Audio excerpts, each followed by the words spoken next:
उपस्थित सभी सत्संगी प्रेमी, बच्चे बच्चियों, मेरी आवाज को किसी भी माध्यम से सुन रहे सभी भक्तजन, सबको सादर सप्रेम जय गुरुदेव। गुरु महाराज की बड़ी विशेष कृपा से मनुष्य जीवन मिला। मनुष्य जीवन कोई मामूली जीवन नहीं है। बहुत समय के बाद कोटि जन्म जब भटका खाया तब यह मानुष का तन पाया। बहुत जन्मों के बाद, जन्म जन्मांतरों के बाद, वो भी आपके कर्मों से नहीं, वो प्रसन्न हुआ। कबहु कृपा कर नरदन देहि दीन हित निज, आपके हित के लिए वे शरीर दे दिया। वो ऐसा, वो परमात्मा कितना देता है आपको, इसका अंदाज आपको नहीं है। यदि उसके दान के चीजों का आपको अंदाजा लग जाए तो आप पागलों की तरह मस्त होकर नाचने लगोगे। आपको ये पता लगता है परमात्मा आपको क्या देता है। कारण उसका ये है कि आप दिन रात उससे मांगते ही रहते हो। तो मांगने का जो धुंध छाया हुआ, धुआं छाया हुआ है, उसी धुएं में उसकी दी हुई दान की चीजें आपको दिखाई नहीं देती। परमात्मा बहुत बड़ा दानी है, इतना चीज देता है। आपको क्या नहीं दिया, लेकिन आप उन चीजों को ध्यान नहीं देते हैं। आपको स्वास्थ्य दिया, आपको सुंदर शरीर दिया, हष्ट पुष्ट अंग दिए, आपको रहने के लिए खाने पीने की तमाम वस्तु प्रकृति में पैदा किया, आपको सांस लेने के लिए सुंदर और खूबसूरत ऑक्सीजन युक्त हवा दिया, पेड़ पौधे दिए, वनस्पतियां दी, फूल दिए, नदी नाले झरने पहाड़ पर्वत समुद्र दिए प्रकृति सौंदर्य को निहारने के लिए। लेकिन आपने इन चीजों को नहीं देखा, नहीं इसको आपने समझा कि हमारे लिए है। आप जीवन में मुझे ये चाहिए, मुझे ये चाहिए, मुझे ये चाहिए, मुझे ये चाहिए, ये चाहिए कि तृष्णा में मृग तृष्णा बन करके आप अपने जीवन को बिताते चले गए। परमात्मा उसके पीछे जो देता रहा उसको आपने देख ही नहीं पाया।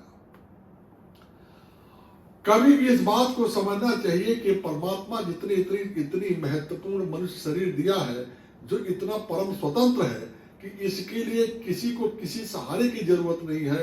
दुनिया का सारा काम आप अपने इसी शरीर से अपने लिए आप कर सकते हो, अपना जीवन व्यतीत कर सकते हो।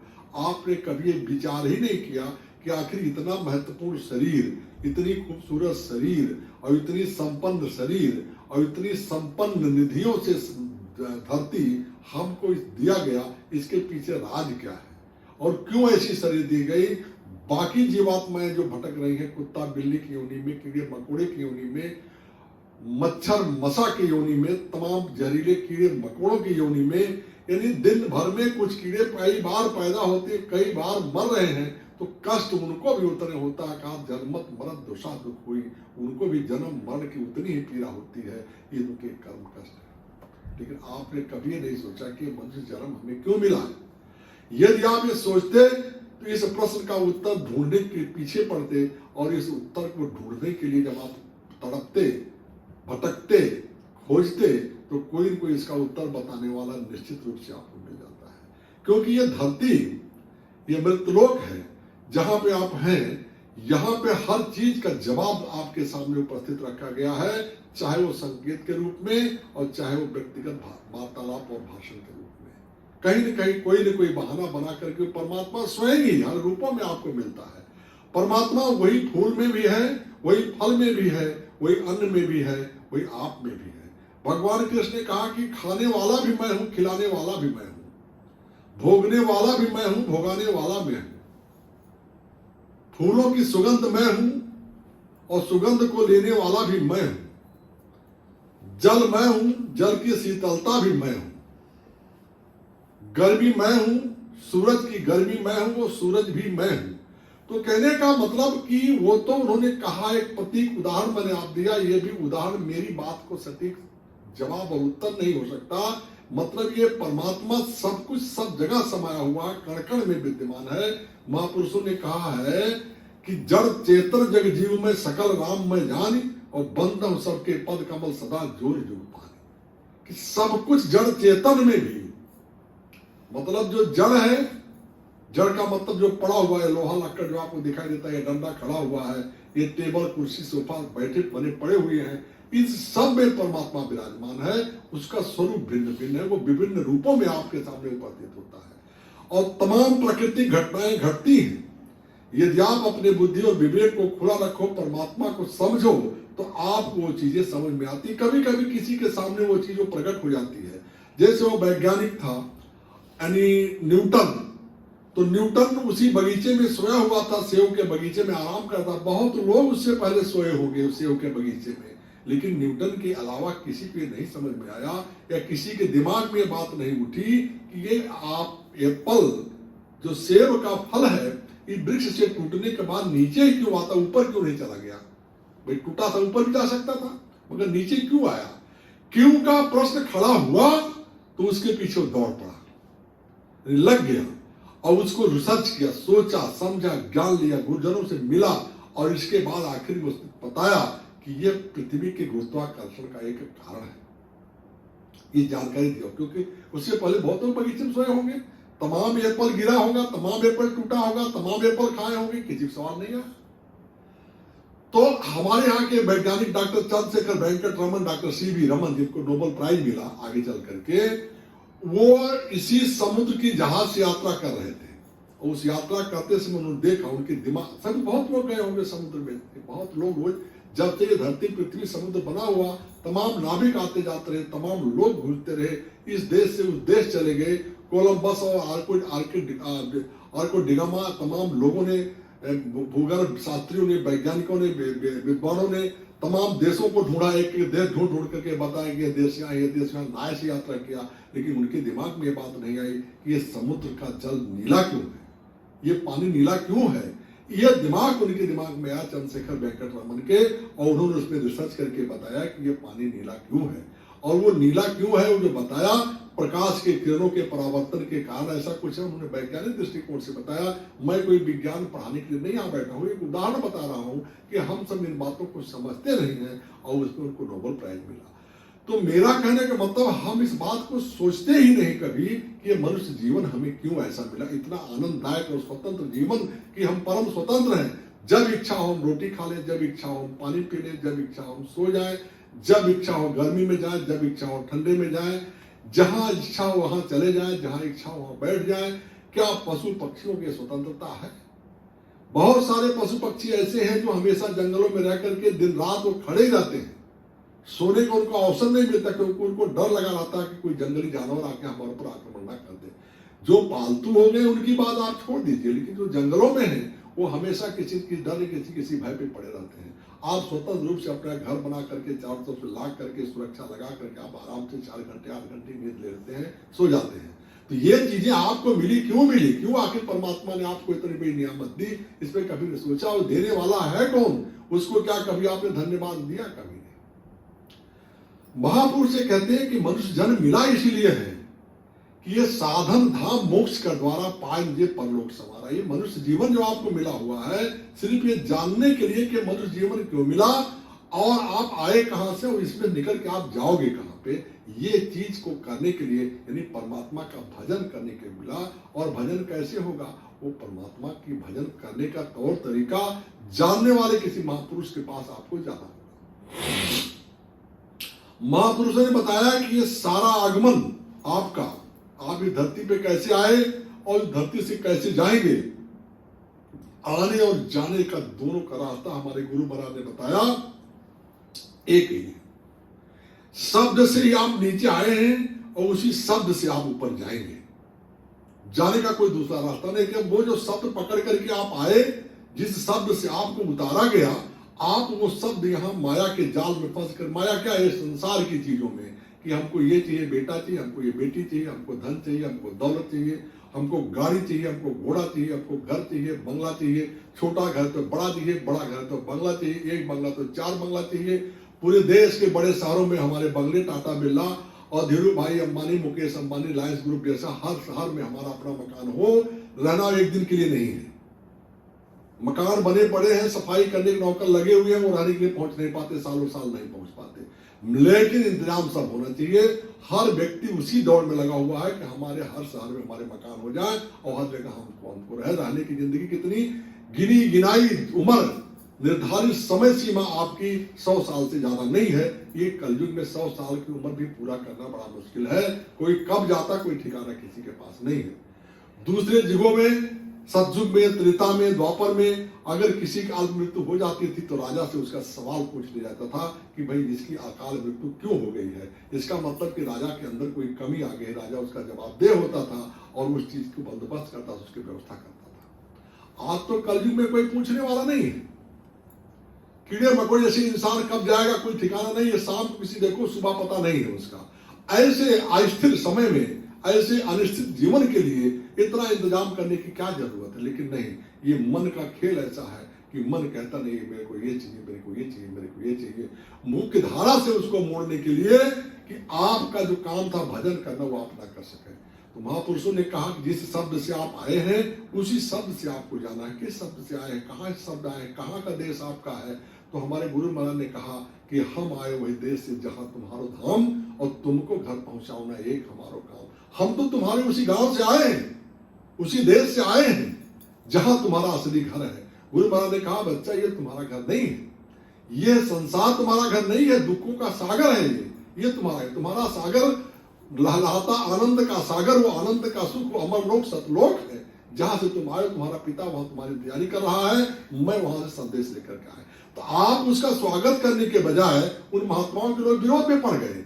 तमाम जो ऐसे महात्मा आए जिन्होंने बातों को कहा, यानी हर धर्म में, चाहे ईसा मसीह क्रिश्चियन धर्म के संस्थापक हैं, चाहे मोहम्मद साहब जो मुस्लिम धर्म के संस्थापक हैं, चाहे हिंदुओं के संस्थापक जो हुए हैं, गोस्वामी जी हुए, नानक जी हुए, कबीर साहब हुए, जो भी आए, जितने रामानंद जी हुए उनके गुरु थे कबीर साहब के, जो भी महापुरुष आए, उन महापलटू साहब हुए, रविदास हुए, रैदास हुए, जितने भी महात्मा आए, जिन जिन ने इन बातों को बताया कि ये संसार मिथ्या है, इससे निकल चलो, उन महात्माओं के पीछे पड़ करके इस संसार के लोगों ने उनको तंग किया, तबाह किया।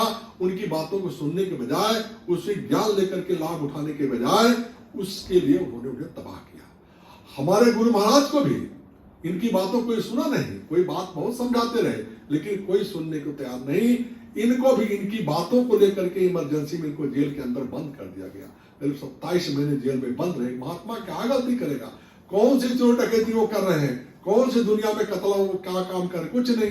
सिर्फ ये बात कि आप ये चीज गलत कर रहे हो, ये सरकार गलत कर रही है, और गलती का परिणाम कहा कि जो है ऊपर वाला बहुत देर तक बर्दाश्त नहीं करता है। उसके यहाँ देर जरूर लेकिन अंधेर नहीं है। उसकी लाठी जब चलती है उसमें आवाज नहीं होता है और उसमें पूरा तख्ता पलट हो जाएगी, सत्ता पलट जाएगी, सरकार उखड़ जाएगी, सरकार खत्म हो जाएगी अगर नसबंदी और तमाम ऐसे कुकर्म नहीं बंद किए जाएंगे तो। क्योंकि उस समय इतना बृहद अत्याचार हो रहा था, लोगों के नसबंदी कराए जा रहे थे, गर्भपात कराया जा रहा था, जिससे जनसंख्या कम हो जाए। गुरु महाराज ने कहा जनसंख्या ऐसे कम नहीं होगी, जनसंख्या आने के तरीके अलग हैं, ये प्रकृति की अपनी व्यवस्था है, उनका पालन पोषण करने का जिम्मा वो प्रकृति यानी भगवान लेता। आपने कैसे ये मान लिया कि आप अगर कमा के खा रहे हो तो आपका बच्चा कमा के नहीं खाएगा? जो पैदा होगा उसके खाने पीने के इंतजाम तो प्रकृति करती है। तुम्हारे अंदर कहां से क्षमता आ गई आप किसी को खिला सकते हो, किसी के लिए तुम रोटी पैदा कर सकते हो। इस अहंकार में मनुष्य मर जाता है। वो ये नहीं समझता कि अगर परमात्मा ना चाहे तो आपकी बोई हुई फसल में अनाज के डांट डंठल हो सकते हैं, उसमें दाने नहीं पड़ सकते हैं। वो दाना परमात्मा की कृपा से होता है। उनकी कृपा होती तो उसमें फर्टिलाइजेशन होता है और उसमें उन पौधों में उसमें बीज यानी अन्न पैदा होता है। तो आप ये सोचो कि जब सारा का सारा कमांड प्रकृति के हाथ में है, उस परमात्मा के हाथ में है, तुम्हारे हाथ में है क्या? तुम तो चीजों को कर सकते हो। इसलिए कहा गया कि कर्म अधिकारा महाफलेश कदाचिना, कर्म में तुम्हारा अधिकार है, फल की न तुम्हें चिंता करनी चाहिए, न तुम्हारा अधिकार उस पर है। फल देने वाला परमात्मा वो देगा ही तो ठीक समझेगा। अगर उसने दिया तो भी ठीक और नहीं दिया समझो बहुत ठीक। क्योंकि बहुत ठीक इसलिए कि कोई न कोई कारण होगा कि आपको चीज नहीं दिया, इसका मतलब आप उस चीज से बच गए, वो आपके लिए हानिकर हो सकता था। तो आपको उन चीजों की जानकारी लिए बगैर आप संसार के इन्हीं भ्रमों में आप पड़ गए कि ये सब मैं करूंगा, सब मैं करूंगा, सब मैं करूंगा। इसी मैं के चक्कर में आप कौन है, मैं कौन है, आप भूल गए। तो महापुरुषों ने कहा, हमारे गुरु महाराज ने कहा कि उसी आवाज से, जो सतलोक से आवाज आई, उस आवाज से आपको नीचे उतारा गया। और यहाँ पे जो मंडल बने, हर मंडलों पे वो सतलोक के नीचे जो है यानी अपना जो लोक है वो आपका सोहन पुरुष का, उनका जो भंवर गुफा लोक है सतलोक के नीचे भंवर गुफा, और भंवर गुफा के नीचे पार ब्रह्म का लोक है, पार ब्रह्म लोक के नीचे ब्रह्म का लोक है, और ब्रह्म लोक के नीचे ईश्वर का लोक है, ईश्वर के नीचे ये धरती पृथ्वी पर स्वर्ग नरक वैकुंठ की धरती मृत्यु लोक सब है। तो ये क्रम में वहां से धीरे धीरे उतारा गया। आपको वहां से जब सतलोक से उतारा गया तो आप भंवर गुफा में लाए गए, भंवर गुफा से उतार करके आपको जो पार ब्रह्म लोक में लाया गया, पार ब्रह्म लोक से उतार करके आपको ब्रह्म लोक में लाया गया, ब्रह्म लोक से उतार करके आपको ईश्वर के लोक में लाया गया, ईश्वर के लोक से उतार करके आपको नीचे इस मृत लोक में लाया गया। और हर लोक की, हर जगह, हर मंडल की अपनी आवाज है। जैसे आप इस धरती पर देखो कि आप 10 किलोमीटर जाओ, वहां की भाषा बदल जाती है, वहां के बोलने के तौर तरीके बदल जाते हैं। एक स्टेट से दूसरे स्टेट पे चले जाओ तो एकदम उसकी वाणी ही बदल जाएगी। जैसे आप महाराष्ट्र से कर्नाटक में चले जाओ तो वहां की अलग भाषा है, कर्नाटक से वहीं बगल के प्रदेश तेलंगाना अपना तमिलनाडु में चले जाओ वहां की भाषा अलग हो जाएगी, तमिलनाडु से उधर केरला में चले जाओ वहां की भाषा अलग हो जाएगी, वहां से दूसरे देश श्रीलंका चले जाओ वहां की भाषा अलग हो जाएगी, अमेरिका चले जाओ वहां की भाषा अलग हो जाएगी। तो इसी तरीके से उन लोगों के ऊपर से जब आप अपने सतलोक अमरलोक से उतारे गए तो वहां की एक आवाज थी, और उस आवाज से उतार करके आप भंवर गुफा में लाए गए, और भंवर गुफा तक आप आए। भंवर गुफा से दूसरी आवाज भी साथ में लग गई, वो आवाज से उतार करके आप नीचे पार ब्रह्म के लोक में लाए गए, और पार ब्रह्म के लोक में आप आए तो दो आवाजें साथ हो गई, तीसरी आवाज फिर आपके साथ लगाई गई, उससे उतार करके आप ब्रह्म के लोक में लाए गए। फिर ब्रह्म लोक के साथ वो भी आवाज पकड़ करके तब आप ईश्वर के लोक में लाए गए, और उससे आप नीचे जब मृत्यु लोक में उतारे गए तो फिर वहां की और आवाज आपकी मिलौनी होकर के तब आप इस मृत्यु लोक में आए। तो जब आप यहां से चलोगे तो आपको यहां सारी आवाजें सुनाई दे रही। गुरु महाराज ने कहा वो सारी आवाजें यहां तुम्हारे कानों तक आ रही, लेकिन ये आपके बनावटी कान में नहीं, जो सांसारिक शारीरिक कान है, भौतिक कान है, इसमें नहीं। आपकी शरीर में 2 कान है, और आपके शरीर में 2 आंख है, आपके शरीर में 2 नाक है। ये तो आपके शरीर रचना की व्यवस्था हो गई। इसी के अंदर जीवात्मा बैठी हुई है, दोनों आंखों के मध्य में जो जहां माताएं बहनें बिंदी लगाती हैं, ब्राह्मण पंडित या कोई पुजारी होता है वो टीका लगाता है, या कोई भी टीका लगाता, चंदन लगाता है, उन जगह पे जो मध्य भावों का मध्य है वहीं पे जीवात्मा उस जगह पे विराजमान कराई गई है, उस सेंटर पॉइंट पे। तो उस जीवात्मा में भी 1 आंख है। तो आपके शरीर में 2 आंख, तो कितने आंख हो गए? 3 आंख। आपके उसमें 1 कान, शरीर का 2 कान, कितने कान हो गए? 3 कान। आपके जीवात्मा की 1 नाक, आपके शरीर के 2 नाक, कितने नाक हो गए? 3 नाक। तो ये आपको जानकारी मिली नहीं होगी तो लेना चाहिए कि आपके पास 3 आंख, 3 कान और 3 नाक है। तो ये जो 2 नाक, 2 कान और 2 आंखें भौतिक हैं, इससे वो चीज नहीं समझ में आएगी। वो आवाज उस जीवात्मा के कान तक आती है, सभी आवाजें एक साथ आ रही। अब जब आप यहां से चलोगे तो एक लोक की आवाज, जैसे एक लोक की आवाज के साथ आप आए हैं, बाकी आवाजें आ रही हैं, लेकिन आपका सहारा उसी आवाज पे हो गया। ऐसे जब आप यहां से चलोगे तो पहले स्थान की आवाज को आप पकड़ोगे, यानी यहां से मृत्यु लोक से जब चलोगे तो आपको ईश्वर लोक की आवाज क्या है उसको पकड़ना होगा, और ईश्वर लोक से जब आके ब्रह्म लोक को चलोगे तो ब्रह्म लोक की आवाज को आपको पकड़ना होगा, और जब ब्रह्म लोक से आगे पार ब्रह्म लोक को आप चलोगे तो पार ब्रह्म की आवाज को आपको पकड़ना होगा, और पार ब्रह्म की आवाज से जब आगे बढ़ोगे, आगे आपकी जीवात्मा चलेगी तो भंवर गुफा से जो आवाज आ रही है उस आवाज को आपको पकड़ना होगा, और उस आवाज के आगे जब आप अमर लोक अपने सतलोक चलोगे तो सतलोक से जो आवाज आ रही है उसको आपको पकड़ना होगा। ये चीजें कौन बताएगा आपको? ये कहीं किताबों में नहीं मिलेगा, किसी पुस्तक में नहीं मिलेगा, किसी ग्रंथ में नहीं मिलेगा। वो मिलेगा ऐसे महापुरुषों के पास, बाबा जय गुरु जैसे जो पूर्ण संत सदगुरु हैं, उनकी तलाश करनी होगी, उनके शरण में जाओगे, उनकी कृपा होगी, तब वो चीज दे दे, क्योंकि बड़ा अमोलक चीज है। मीरा ने कहा पायो रे पायो मैं राम रतन धन पायो, वस्तु अमोलक दे मेरे सतगुरु, कृपा कर अपनायो। पायो जी पायो मैं राम नाम रतन धन पायो, वस्तु अमोलक दी मेरे सतगुरु, कृपा कर अपनायो। मतलब देखो मीरा रानी थी, मेवाड़ की रानी थी, बहुत बड़े राजा थे राणा, कोई छोटे मोटे नहीं थे, कितनी धन दौलत उनके पास रही होगी, हीरे जवाहरात की कोई कमी नहीं रही होगी, लेकिन वो क्या कह रही है कि बस तो अमोलक दी मेरे सतगुरु, सतगुरु ने जो मुझे दिया वो अमोलक है, अनमोल है। क्यों अनमोल है? कि उसके मिलने से उसको, उस खजाने को आप अगर पकड़ ले गए तो उस खजाने से आप अपने घर चले जाएंगे, बाकी दुनिया का कोई खजाना आपको आप पे घर नहीं ले जा सकता। ये संसार के सारे खजाने यहीं रुकने वाले हैं। हमारे गुरु महाराज जी कहा करते हैं, इन्होंने कहा बताया, सत्संग में बोलते हैं कि देखो ये संसार में जो आपका प्रारब्ध है, उस प्रारब्ध का भोग आपके हर सांसों पे मिलेगा। आपको करना सिर्फ परमात्मा का भजन है, अपने जीवात्मा को जगाने का, जागरण करने का आपको भजन है। आपके कर्मों का हिसाब किताब आपको होगा, वो हिसाब किताब की भी भोगने की तौर तरीका, उसके सहायता सहायक सदगुरु आपको हो जाते हैं। आप अपने कर्म बंधन से मुक्त तभी होंगे जब गुरु की कृपा हो। गुरु महाराज ने कहा 75% तो आपको भोगना पड़ेगा, 25% सदगुरु आपके कर्मों को भोगवा करके खत्म कर देते हैं। आपके अंदर वो शक्ति और आपके अंदर वो हिम्मत दे देते हैं, आपके अंदर वो क्षमता दे देते हैं कि आप उसको भोग सकते हैं। लेकिन ये होगा कैसे? गुरु की कृपा से होगा। आपके कर्म देखो, एक ही समय में बहुत लोग पैदा होते हैं। आप अगर देखो जन्म कुंडली लेकर के संसार को मिलाओ तो एक ही समय में पैदा होने वाले सैकड़ों बच्चे, क्या हजारों, क्या लाख बच्चे होंगे। एक ही जगह पे, एक ही परिवार में पैदा होने वाले, एक ही माँ बाप से पैदा होने वाले, लेकिन बावजूद उनके प्रारब्ध अलग अलग हो जाते हैं। उसका कारण उनके कर्म होते हैं।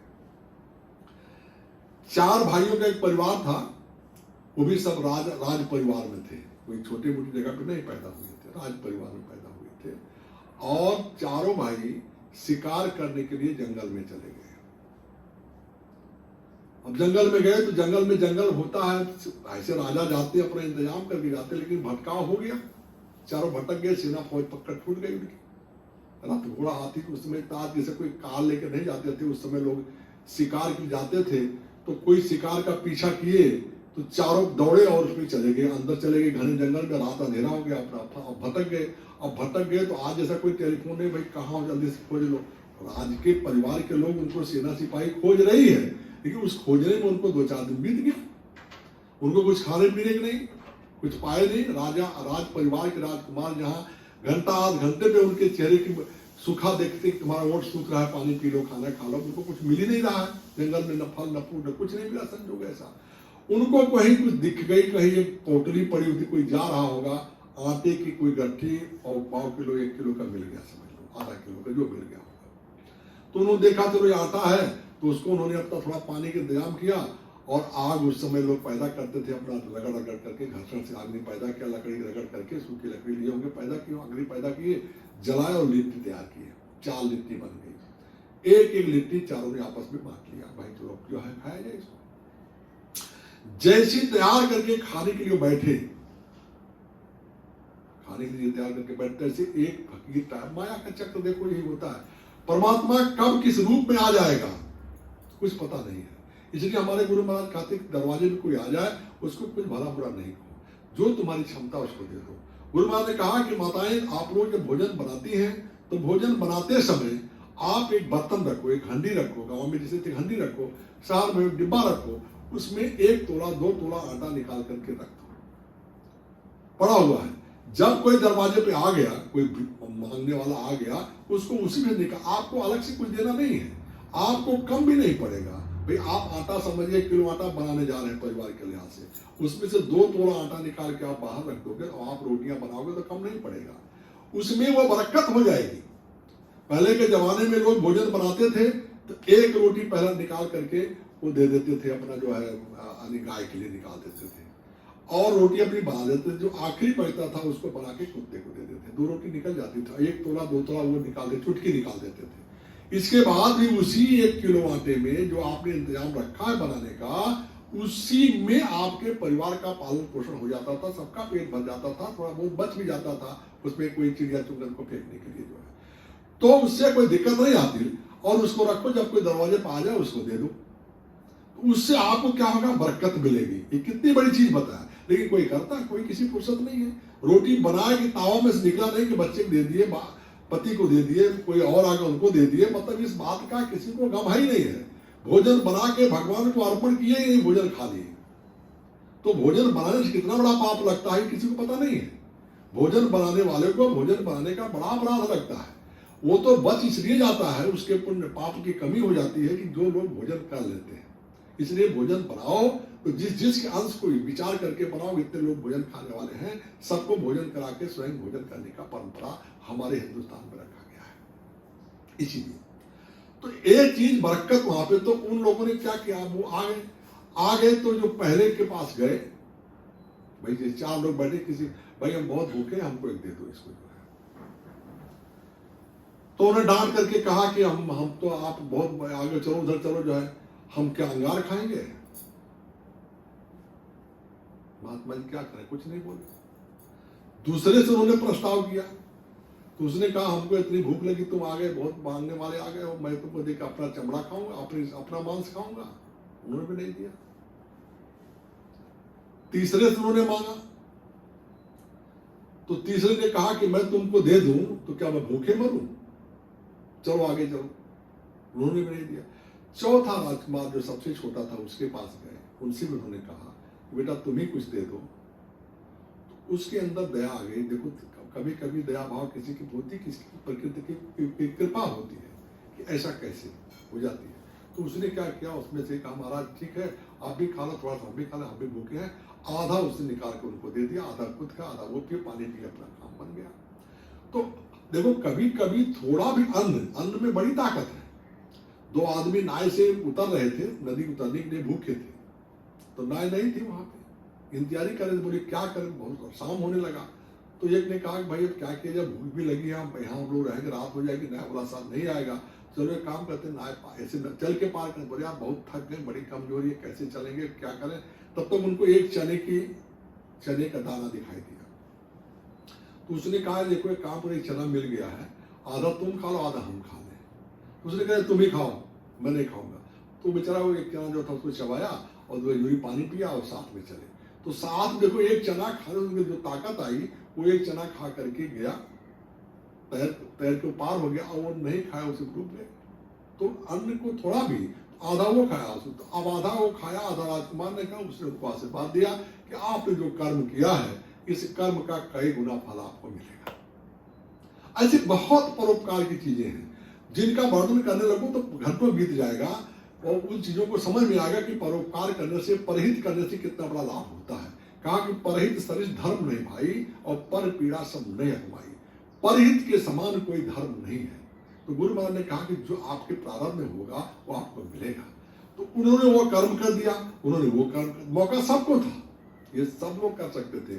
चारों बैठे थे, अगर थोड़ा थोड़ा निकाल कर दे देते तो उसको 1 लिट्टी मिल जाती, इनको पौना लिट्टी मिल जाती। भाई 1/4 वो देते, 1/4 वो देते, 1/4 वो देते, तो उसको 1 लिट्टी पूरी उसको मिल जाती, और पौना इनको मिल जाता। आगंतुक का सत्कार हो जाता, सम्मान हो जाता, सबको आशीर्वाद वो दे देता।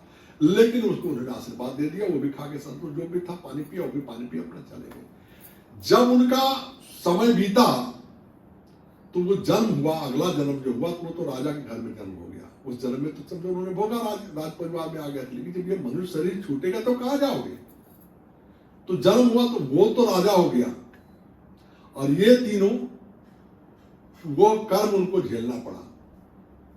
वो जो अंगार बोला था वो अंगार खाता मिला, जो बोला कि मैं अपना मांस खाऊं अपना मांस नोचता मिला, और जो बोला था मैं भूखा मरूं तो पैदा होते जन्म लेता, भूखे मर जाता, उसके अगला जन्म हो जाता।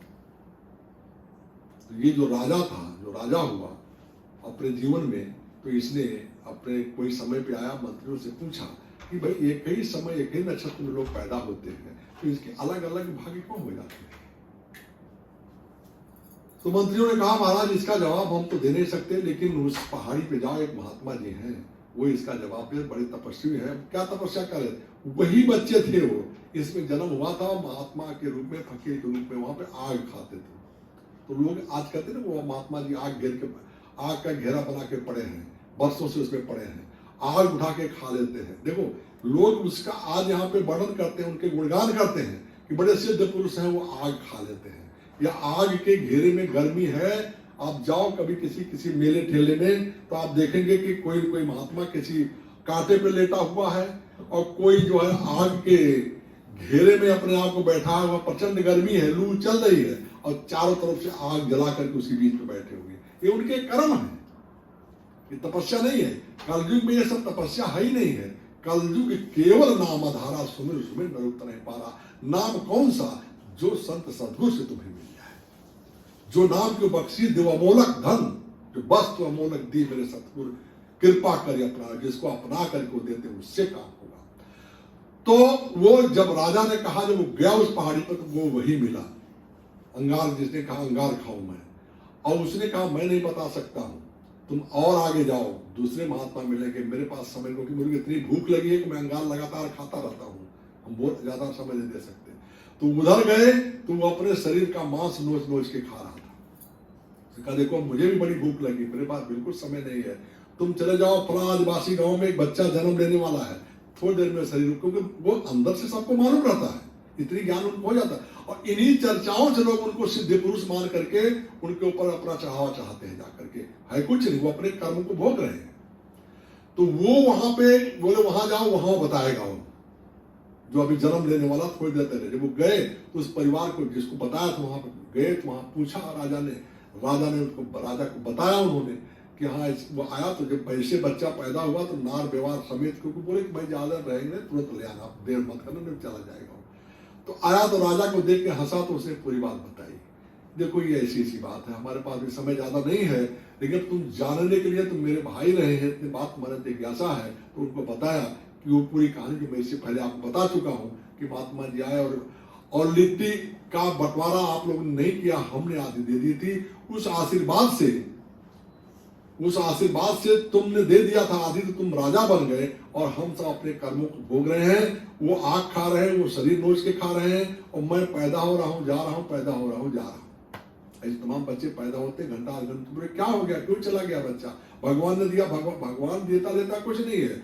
भगवान तो इन कर्मों को भोगाने के लिए आपको एक माध्यम बनाया है। इस संसार में कोई किसी का है नहीं, वो आएगा जाएगा, अपने कर्मों को भोगाएगा, भोग करके वो चला जाएगा। एक तो इस सब से बचने का एकमात्र सहारा संत सद्गुरु की शरण में जाओ और उन पे भरोसा और विश्वास रखो। यदि आपको अपने गुरु पे, अपने परमात्मा पे भरोसा है, तो बड़ा से बड़ा संकट आपको कुछ नहीं बिगाड़ सकता है। मृत्यु सामने खड़ी होगी, लेकिन अगर सद्गुरु की कृपा होगा तो आपका बाल बांका नहीं कर सकता। कहे बाल न बांका कर सके जो जग बैरी होए। जिसके कहा इनके कहा राखन हार रहे, बुझचार तो का बिगड़े, भुज दुई के बिगाड़े। अगर परमात्मा जिसका रक्षक होगा, उसका कोई बाल नहीं बांका कर सकता है। जिसका गुरु रक्षक होगा, गुरु ने धरा सर पे हाथ को डर काहेगा, लेकिन गुरु की से प्रेम की आवश्यकता है। प्रेम गुरु का अगर नहीं हुआ तो सब कुछ करके सब कुछ व्यर्थ है। जिसको अपने परमात्मा, अपने गुरु पे भरोसा है, उसका कोई कुछ नहीं कर सकता किसी भी परिस्थिति में। एक बालक, एक परिवार में 3-4 बच्चे उसको थे, वो बच्चा कुछ नहीं करता। बहुत बच्चे ऐसे हो जाते हैं कि भाई वो पैदा होते, उनके अंदर कोई काम करने की इच्छा नहीं होती, भगवान के प्रति उनकी रुझान होती है, तो अपना भगवान का भजन करता था, जो भी समझ में आता। साधु भक्त कोई गांव में आकर उनके पीछे घूमता था, मतलब एकदम जिसको निकम्मा कहते हैं। उस राज्य के राजा के पास कोई पुत्र नहीं था, कोई पुत्री नहीं थी, कोई संतान नहीं थी, निसंतान था, जैसे महाराज दशरथ थे। तो उनको ज्ञान था, गुरु के पास चले गए। गोस्वामी लिखा कि एक दिवस दशरथ मन माही और भय गलाने हमरे सुत नहीं। उनको गलानी हुआ कि मेरा चौथापन आ गया, मेरे पास एक पुत्र। देखो माया ऐसी चीज है। महाराज दशरथ जैसा राजा, चक्रवर्ती सम्राट, जिनसे मदद मांगने के देवता भी आते थे, लेकिन उन्हें पता नहीं था कि हमारे पास क्या होना, हमारा प्रारब्ध क्या है, आगे हमारा क्या होगा, इसका ज्ञान नहीं था उनको। तो अब ज्ञान नहीं तो कहां ज्ञान मिलेगा, गुरु के पास मिलेगा। तो लिखा गोस्वामी, गुरु गिरे गयो तुरंत मैं पाला। अपने गुरु के पास गए, वशिष्ठ के पास। वशिष्ठ सारी बात उन्होंने कहा, तो गुरु वशिष्ठ उनको बहुत समझाया और इसके बाद यज्ञ कराया। पुत्र काम यज्ञ कराया, यज्ञ कराया, वहां से उनका हो गया, उनको बच्चे हो गए। तो 4 पुत्र उनको पैदा हुए, राम भरत शत्रुघ्न, लक्ष्मण शत्रुघ्न, 4 पैदा हुए। तो कर्म को गुरु बदल सकता है, गुरु के अंदर क्षमता है, गुरु कुछ भी कर सकता है। गुरु कोई दंडन नहीं कर सकते। गुरु को कोई सारी शक्तियां गुरु के अंदर निहित है। तो वो बच्चे राजा को हुआ भाई पुत्र संतान नहीं है, तो राजा निढोरा पिटवाया। किसी से पहले पूछा कि विद्वानों बुलाओ, तो विद्वानों बुलाया गया। तो विद्वानों ने कहा महाराज अगर फला समय में आप किसी बच्चे की बलि दे दें, किसी इंसानी बच्चे की बलि दे दें, उस समय बलि प्रथा थी। अभी बहुत दिन पहले हम लोगों के समय में लोग बलि देते थे। गांव में लोग बकरा बकरी मुर्गा मुर्गी आज भी बहुत लोग करते हैं, बहुत जगह रह गए, ज्यादातर खत्म हो गया। तो लोग पूजा पाठ देवी देवता करते थे और उसमें बलि देते थे। तो उसने कहा कि महाराज एक बच्चे की डर बलि अगर आप करा देंगे तो आपको संतान हो सकती है। तो राजा ढिढोरा पिटवाया राज्य में। भाई जबरदस्ती राजा जरूर था, पकड़वा सकता था, लेकिन वो पकड़वाया नहीं। उसने कहा कि भाई ढिढोरा पिटवाया कि जो अपनी संतान को इस काम के लिए देगा उसको हम बहुत सारा धन दौलत खजाना जमीन जायदाद सब दिया जाएगा। तो अपनी संतान को कौन देना चाहेगा? लेकिन इस परिवार ने देखा ये निकम्मा बच्चा है, कुछ करता धरता है नहीं, और हम लोग गरीबी की रेखा में झंझट में डूबे हुए हैं, तो अच्छा होगा क्यों ना इसको जो है दे दिया राजा को, और उसके बदले में राजा खुश होकर के हमको बहुत सारा धन दौलत दे देगा। फिर वो लेके गया, उसको सौंप दिया राजा ने इनको धन दौलत दे दिया, ये अपना लेके चले गए। निर्धारित समय पे उसको तैयार करके बलि देने के लिए उस जगह पे जहां बलि देना है लाया गया। तो जब उसको लाया गया वहां बलि देने के लिए,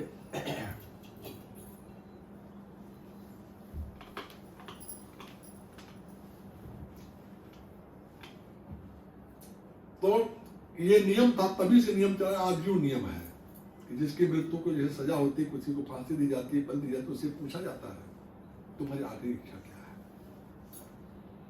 तो उसने कहा महाराज, उससे पूछा गया बच्चे से, जो विद्वान तांत्रिक थे, जो बलि करने वाले थे, भाई तुम्हारी क्या इच्छा है?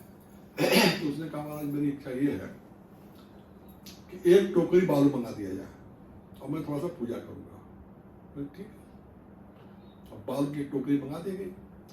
तो बालू की टोकरी आ गई, तो उसने क्या किया, 4 ढेर छोटा छोटा बना दिया, और 4 बना करके पहले एक मिटा दिया, सामने खड़ा होकर के फिर दूसरा मिटा दिया, पूजा किया, फिर तीसरा मिटा दिया, चौथे के सामने हाथ जोड़ के बैठ गया। तो बोला महाराज अब जो आपकी इच्छा आप करो। तो अब ये पूजा तो कोई पूजा हुई नहीं, लेकिन अब उसके अंदर क्योंकि परमात्मा की प्रेरणा हुई, गुरु की प्रेरणा हुई, भगत था अपने प्रभु का, तो उसने ऐसा किया। तो राजा ने पूछा कि कुतूहल मंत्री भाई क्या तुमने क्या किया है इसमें? उसने कहा महाराज देखिए, पहली ढेरी हमारे माता पिता की थी, उनके नाम पे मैंने बनाया, उनसे प्रार्थना किया कि आपने मुझे जन्म दिया, मैं इसलिए आपका आभारी हूं, और आप मेरे रक्षक थे, आपको रक्षा करना चाहिए था, लेकिन आप मेरी रक्षा नहीं कर सके किसी कारण से, कोई बात नहीं, मैं आपसे प्रार्थी हूं, आप मेरे को आशीर्वाद दो। मैं उनको हटा दिया। दूसरा जो ढेरी है हमारे पिताजी का, उनका अरे अपने गांव का गांव के जो हमारे इष्ट मित्र नाथ मात जो थे, उनके लिए मैंने बनाया कि आप लोग भी माँ बाप को समझाने के लिए नहीं आए, कोई बात नहीं है, आप लोगों ने अपने कर्तव्य का जो भी कुछ पालन किया, कोई बात नहीं है, हम सबसे आप लोगों से क्षमा चाहते हुए विदा लेते हैं, हम आप ऊपर कोई दोषारोपण नहीं करते, मेरा प्रारब्ध है इस राज दरबार में जाने का, तो मैं जाऊंगा। ठीक है, हम उसको भी मिटा दिया। तीसरा ढेरी जो अपने जो इष्ट तमाम थे, जिनको वो लोग मानते थे, जो भी करते थे, घर में पूजा पाठ होता था, देवी देवता जो लोग पूजते थे, तमाम ये देवी वो देवता ये फलाना, कोई उनके लिए बनाया कि भाई हम उनको भी बनाया महाराज कि आप लोग भी जो भी हमें जता सकते, जो हमने पूजा पाठ किया वो सब ठीक है, अब इसके अलावा मेरे पास तो कोई आधार नहीं है, चलो आप भी हमारी मदद नहीं कर सके तो कोई बात नहीं है। और राजा को भी इसी माने सब, क्योंकि राजा भी हमारा इष्ट होता है, राजा का भी यही कर्तव्य होता है कि अपने प्रजा का पालन करें, तो राजा भी उस कर्तव्य पालन में किसी कारण से मजबूर है, तो मैं राजा पे भी दोषारोपण नहीं करना चाहता हूं, मैं अपने कर्म के मुताबिक अपनी सजा को भोगने तैयार हूं। राजा के को भी मेरी तरफ से माफी है, उससे भी मैं माफी मांग करके तीसरा मिटा दिया। चौथा महाराज हमारे प्रभु यानी गुरु का है, और उनसे अब आगे कुछ है नहीं मेरे सामने, इसलिए उनके समक्ष में हाथ जोड़ के बैठ गया कि आप जैसा ठीक समझो वैसा आप करो, हमें आपके फैसला का आशीर्वाद है। कहा कि कर्ता करे न कर सके, गुरु करे सो हुए। जो गुरु करता है वही करता है, मतलब जो रचनाकार है संसार का वही करे, कुछ नहीं हो सकता, गुरु करे सो हुए। तो बोले कि मैं अब उनके समक्ष बैठ गया हूं और आपसे मेरी निवेदन प्रार्थना है कि आपकी अपनी अपनी इच्छा अपने कार्यक्रम को आप आगे बढ़ाइए। तो राजा इस बात को सुन करके उसके मन के अंदर बदलाव हो गया, द्रवित हो गया। बोले इतना संस्कारी बालक मेरे यहाँ पैदा होगा तो होगा कि नहीं होगा मालूम नहीं है, ये तो बहुत ही संस्कारी बालक है, इतने संस्कारी बालक को ही क्यों न मैं गोद ले लूं और इसी में अपना दत्तक पुत्र बना दूं, तो इसमें हमारा क्या नाम खराब होगा, उल्टा हमारा और नाम हो जाएगा। तो राजा ने उसको गोद ले लिया और उसी को अपना राजकुमार घोषित किया और आगे चल करके वो राजा हो गया। तो कहने का मतलब कि गुरु रक्षक जिसका है, जिसके सर पर गुरु का हाथ है, उसको चिंता नहीं करनी चाहिए। गुरु की बहुत बड़ी शक्ति, गुरु कोई छोटी मोटी चीज नहीं है, कोई हाड़ मांस का शरीर गुरु नहीं होता है। गुरु एक पावर, एक शक्ति है, एक ताकत है, जो ताकत के रूप में, शब्द के रूप में यहाँ पे विराजमान रहता है। तो ये रास्ता किससे मिलेगा? गुरु से मिलेगा। कौन सा रास्ता? जो शब्द का रास्ता है, जिस शब्द से आप उतारेंगे उसी शब्द से आपको जाना है, लेकिन बीच के शब्दों को छांट करके और बीच के जो आपके बखेड़े हैं, जो आपके साथ में जुड़े हुए हैं, मन बुद्धि कर्म अहंकार चित्त, जो भी आपका जैसे सूचना है, आपके मन की चंचलता है, काम क्रोध लोभ मोह अहंकार है, ये जो आपके हैं, ये सब चीजें आपके साथ घेर करके आपके शत्रु के रूप में आपके साथ जुड़े हुए हैं। इन सब का सफाया कहाँ पे होगा? जहां से आपके साथ लगाए गए हैं। इनको सबको लेकर के इनके गांव पहुंचा दोगे तो ये अपने अपने गांव में रुक जाएंगे, अपने अपने घर में, अपने अपने देश में रुक जाएंगे, और फिर ये आत्मा निर्मल हो जाएगी, निखालिस हो जाएगी, और वो जब भवन गुफा के बाद अपने शब्द को पाएगी, यानी जिस शब्द से वहां पे जो उसके लोक का शब्द है, जो गुरु बताएगा और दूसरा कोई नहीं बता सकता, सदगुरु ही बताएगा। जिसके अंदर वो क्षमता आ जाए, कोई भी जिसके अंदर वो क्षमता आ जाएगी वो बता सकेगा, जो जो पाया है वो बताएगा, और उसको पा करके निर्मल होकर के आप क्या हो जाएगा? आप वहां पहुंच जाओगे। कहाँ पहुंच जाओगे? मेरे पास में से, परमात्मा के यानी अपने पिता के पास। उन्होंने कहा निर्मल मन जन सो मोह पावा, मोह कपट छल भावा। ये कपट छल कब जाएगा? जब मन का आपका अधिकार खत्म होगा, मन को आप जीत लोगे। मार मन जिसने डाला उसी को सूरमा कहना, मार मन जिसने डाला उसी को सूरमा कहना। जो मन को दबा ले गया, दबाने का मतलब समझा ले गया, दबाने से नहीं दबता है, उसको समझा बुझा करके अपना मित्र बना करके उसको उसके घर पहुंचा दो, क्योंकि जहां से वो आपके साथ जुड़ा है वही लौट करके उसको जाना है, उसी जगह की तलाश वो भी कर रहा है, वो भी आपके साथ लग करके जन्म जन्म से आपके साथ भुगत रहा, लेकिन वो क्योंकि अज्ञानता में फंसा, उसको ज्ञान नहीं है, रास्ता उसको मालूम नहीं है। ये रास्ता आपको मीन्स कि आपकी जीवात्मा को मालूम है, वो जीवात्मा आप उसको भी लेकर के आपके साथ जहां से लगा है वहीं से आप उसको छोड़ दोगे, आगे आत्मा निखालिस होगी, निर्मल होगी, और फिर अपने घर चली जाएगी। बोलो जय।